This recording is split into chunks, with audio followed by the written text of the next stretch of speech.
I'm going to give each candidate 1 minute to introduce himself, tell us who he is and why he's here. Mr. Hancock is going to be first speaker for the question, so Mr. Root, if you would introduce yourself. Sure. I don't know what you want. There we go. My name is Wayne Root. For those of you who met me last night, you probably know an awful lot about me, maybe more than you want to know. For those who are new today, I think the way to talk about me and sum it up is just I'm a small businessman, I'm a homeschool dad, I'm a citizen politician. I was your Libertarian Party vice presidential nominee in 2008.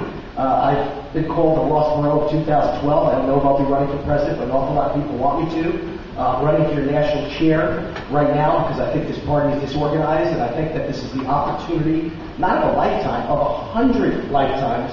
The Tea Party has become the most popular political movement in the history of modern America, and we have gone nowhere. And I've got the exact same kind of personality and views as the Tea Party and the Tea Party's leaders, and I believe I can morph the Libertarian Party with the type of people that are responding to the Tea Party. I know because I've been on national TV 1,000 times or more since the election, over 2,000 times since I started running for president as a Libertarian. I'm accepted by the mainstream media, and I've been at 2 Tea Party rallies with over 20,000 people. So that's what I offer the Libertarian Party. Thank you. I am nothing like the party. What we have done is we've made sure over the years, I've spoken at half a dozen Tea Parties. In fact, one was right down the street from where Wayne lives. The thing that I bring to this is a libertarian activist perspective. This Tea Party is going to go away. It started with the libertarians going, you have 1 million plus people go to Washington, D.C., expressing themselves with all kinds of signs. You have Clear Channel and Fox News will have the permits for the stage and the microphone. 5% of the people can even hear them. They stand up and they say, you see all these people? They're ours. We represent them. We say what they need and want to do. That's not true. I know this. I'm counting on it. I understand that MSNBC, CNN, Fox News, all together may get 3 million at peak viewers, 4 if they're lucky. There's 300 million people in this country. I want them. Okay. This first question was asked in one form or another by more people than any other question, so this is obviously of huge importance to these folks here. How do you feel about the ongoing tug of war between those who want to hold to our party's principles and those who are willing to bend the principles to gain popularity and win more votes? Which do you personally feel is more important? Mr. Hancock, 3 minutes.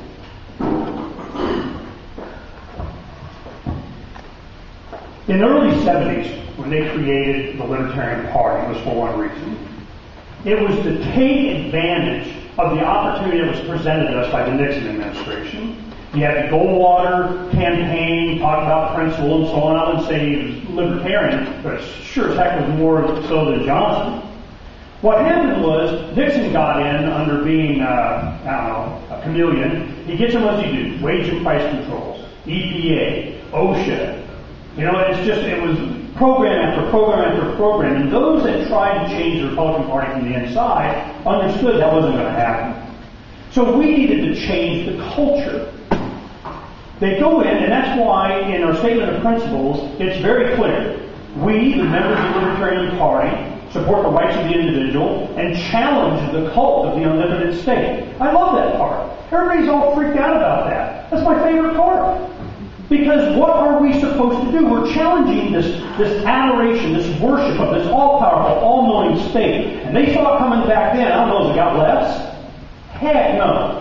We just did a story on Freedom of Phoenix this last week. They're starting to give speeding tickets in the United Kingdom from satellites. I'm going, are you serious? Yeah, they are. It's not going to get better. It's going to get worse. And they're looking for someone to take the lead against this omnipotent state. Who is going to do that? Why haven't we done that?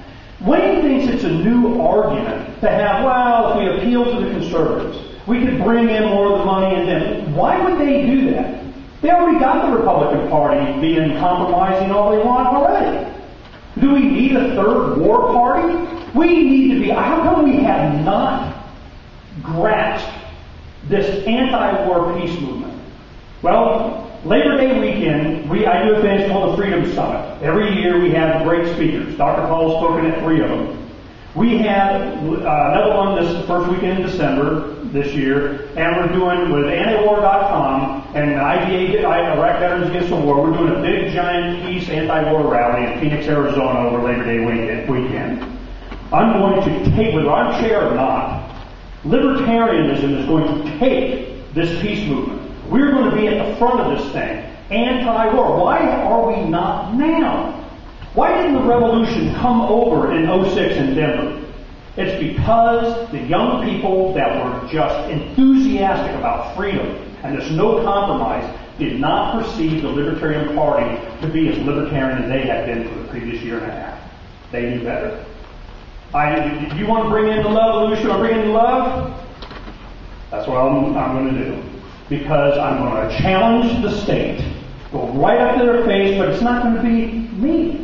It's going to be support of all of you. One person is not going to do this. It's going to be all of us doing it.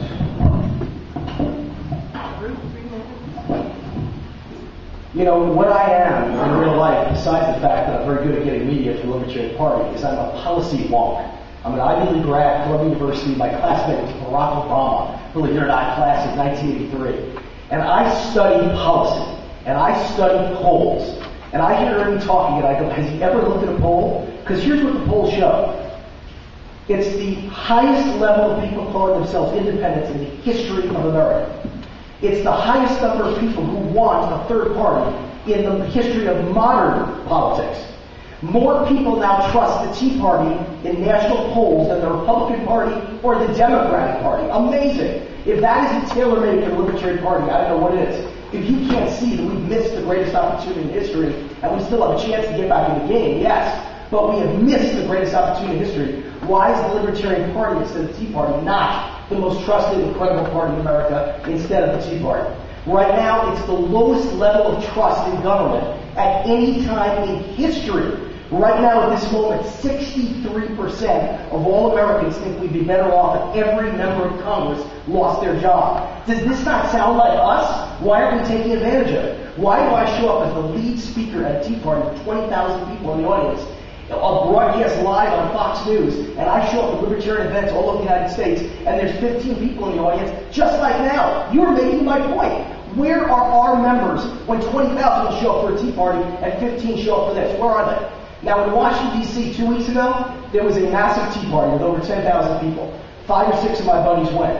And you know that a poll was taken, it was on Independent Political Report the other day, and that, which is a fairly left-leaning, radical libertarian site, an independent site, and they reported that at that Tea Party they did a poll, and they asked people, what is the political party closest to your beliefs? And they voted Libertarian. Not Republican, not conservative, Libertarian at a Tea Party with 10,000 people screaming that Obama's the devil. Ladies and gentlemen, we have a chance here, but you've got to elect someone as your national chair who is good at training you, forget about bending your opinions on things, training you how to get in the media with your opinions, and how to phrase those opinions, like it or not. We live in the MTV generation. You have to appeal to the majority of people, and you've got to appeal to young people, and you've got to do it in a soundbite